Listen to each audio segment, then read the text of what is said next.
Gene Wilder, star of Willy Wonka and Young Frankenstein, dies.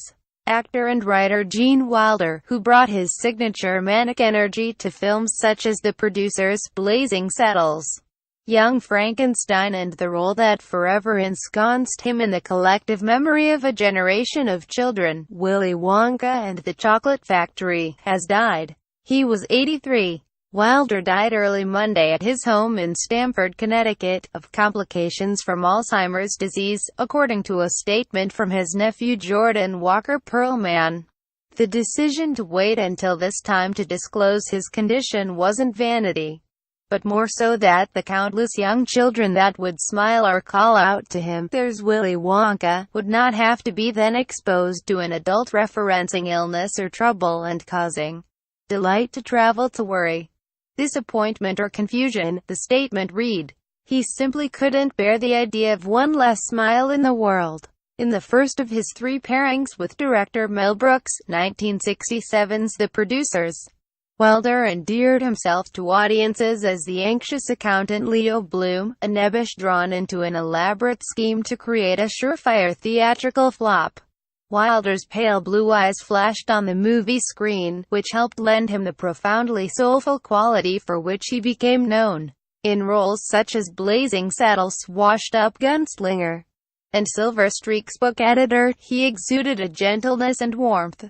But he also fully committed to every performance. Young Frankenstein, the 1974 film in which he played the grandson of the infamous Victor Frankenstein, begins with a scene that shows off the deftness of his comedic gifts.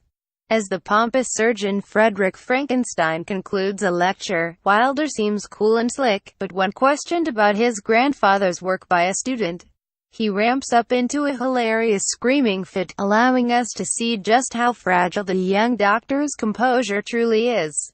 As the eccentric chocolatier of Willy Wonka and the Chocolate Factory, Wilder tempered the on-screen hysterics for which he was known with a slyly mysterious quality that lent the children's film a peculiar, menacing edge. Famously, he refused to take the role unless his character could make his entrance limping out of the factory, planting his cane in the ground, and doing a somersault.